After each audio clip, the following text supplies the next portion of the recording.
Hi Sagittarius, welcome to Higher Source Tarot for your weekly tarot check.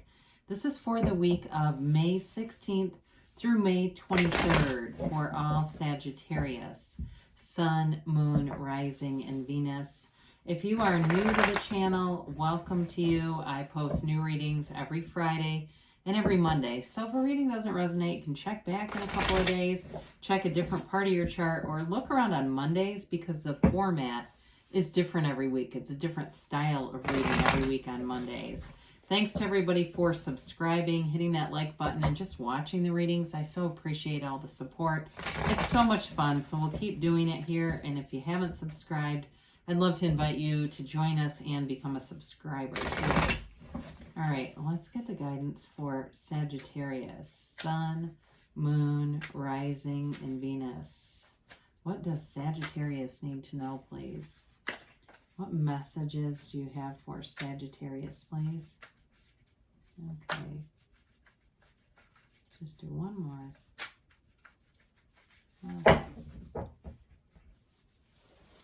So we'll begin here with the tarot, and then we'll have the angel answers oracle cards too.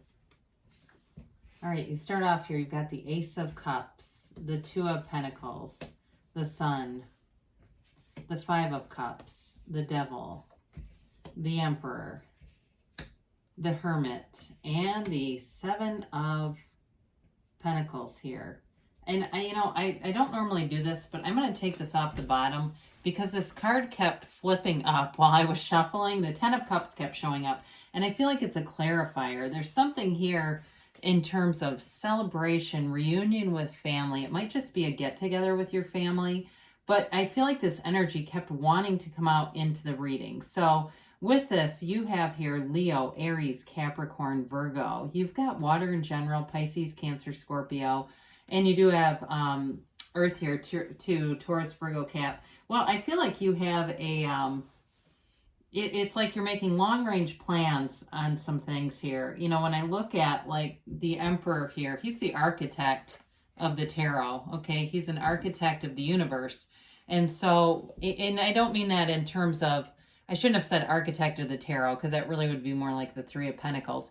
I guess I meant to say was the architect of the universe. It's really about leading the way.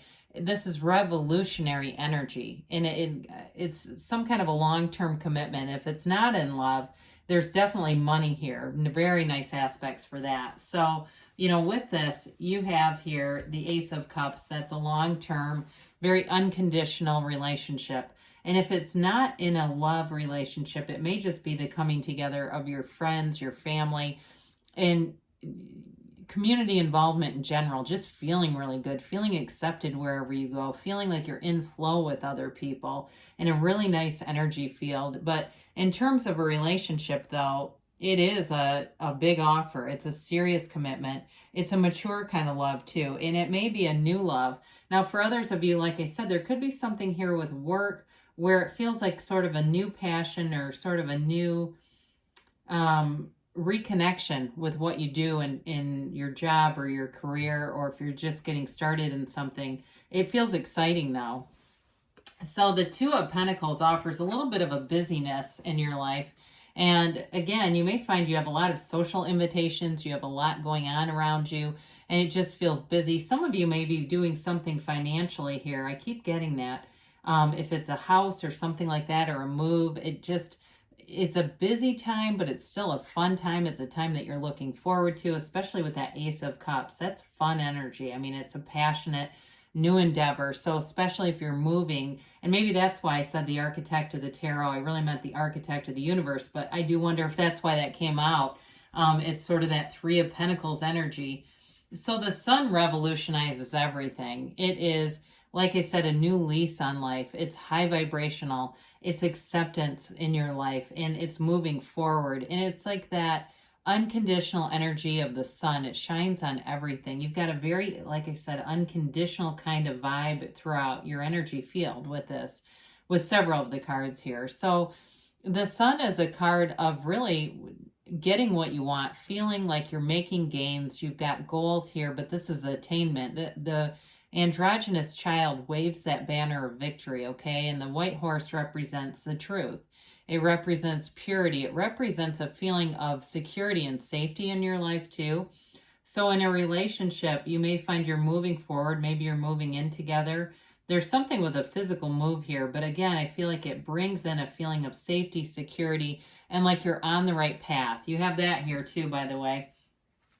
So the Five of Cups may be somewhat of a minor setback. Fives can be change in the tarot, but they can also represent adventure too. So, well, I guess I hear watch out for flat tires. I hate to even introduce that because then it's like, oh God, somebody's going to manifest that. But I do see this as a minor thing, kind of a disappointment, but it's really more of an indicator not to get too far off into this energy because there's still good things around you. So if you have a little bit of a mishap along the way, or you have a little bit of a setback that gets in your way, an obstacle, I feel like it's something that you just don't want to spend too much time on because you can make this energy grow, right? What we focus on grows.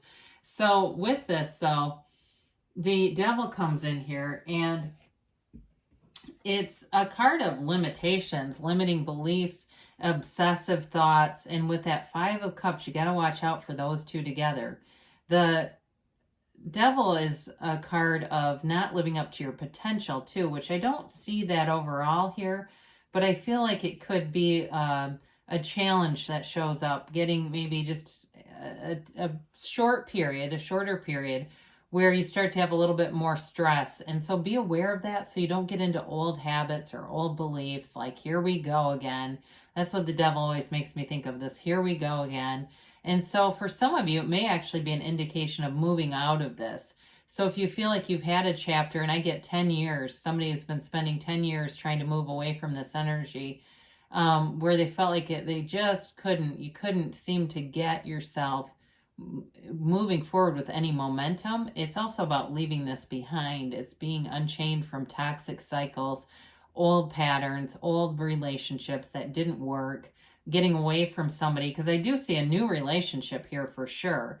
And so some of this could be that ex that still lingers in the background, and it may be time to block them. And if they keep coming in, because that might be part of why that Five of Cups is here too, that it's somebody else who just hasn't lived up to their potential around you. And it's disappointing. There's something, as I get more and more into this, it's like there's a little bit of a sense of guilt with it, not wanting to detach from them, but knowing that you need to. So whoever that's for, you do have positive things coming ahead here. I mean, overall, the reading is fabulous, but the Emperor, like I said, he is a card of strength, wisdom, authority. You see in the very back, there's a little tiny stream. That's a pool of consciousness running behind him. And so with this, it's wisdom too. It's knowing what to do next and feeling confident enough to do it. There's no holding you back with this. The Emperor also was a card of representing wealth. So in terms of manifesting money, this is also a very good card to have. It's a protective energy around you. You've got wisdom around you though. I feel like you've learned some things along the way and you're using those past experiences to make better decisions in your life. So some of you, if it's a move that you're making, a physical move, this is all about, you're going to have airtight contracts. You're going to be putting things in writing. You're not going to be making phone calls that can't be tracked. And I don't feel like anything bad happens, but I do feel like it's sort of this preciseness of, I've gone down this road before and they say one thing and they do another. So I'm going to email everything, or I'm going to put it in a text. But again, it feels more like it's about a move or something, buying something, than a relationship. Obviously, if we are in a love relationship, we don't want to have to verify everything through email. That'd be kind of crazy. But this was very helpful energy if that's you and you're in something where you're borrowing money, or like I said, it's a move, or you're buying something. So the Hermit also brings in wisdom. It's the shaman of the deck.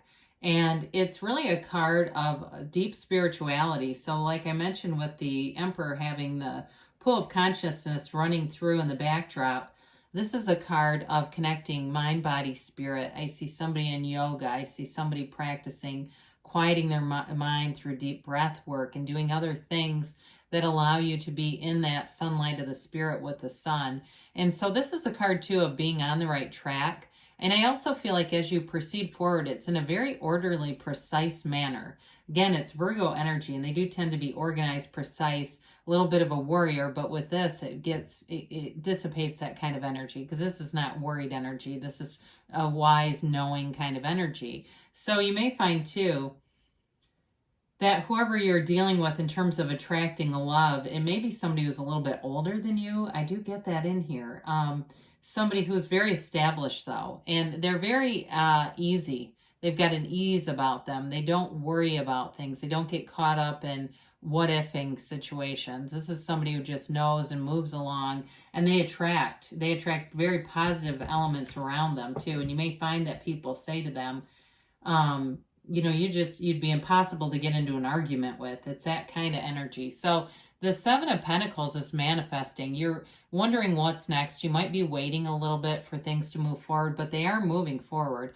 And so with the Seven of Pentacles, he watches those pentacles grow, right? And so you're having money showing up here a few different times. So if you've been putting in effort to get a side job and save some money, the money is showing up. And any efforts you've been doing to be a little more conservative with money have been helpful too. But there's definitely not a lack consciousness. And I do see with the Devil, somebody here may have paid off some things. If you had some debt, like some pretty good sized credit card debts, or if you're saying, no, I'm stuck in them right now, you're on the right road though to paying that off if you're in some debt. So the good things are coming. You know, it's all a process. So let's see about a timeline here for Sagittarius.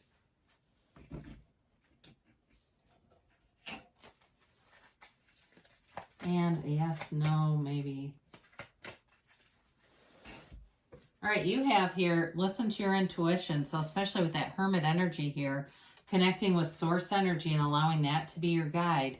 No need to worry. We said that, didn't we? I think I actually said it in the actual reading. You've got abundance showing up. There's definitely money coming in. So those of you, if it's been you've been in debt or you're trying to get out of it, you're getting the money needed to be debt free.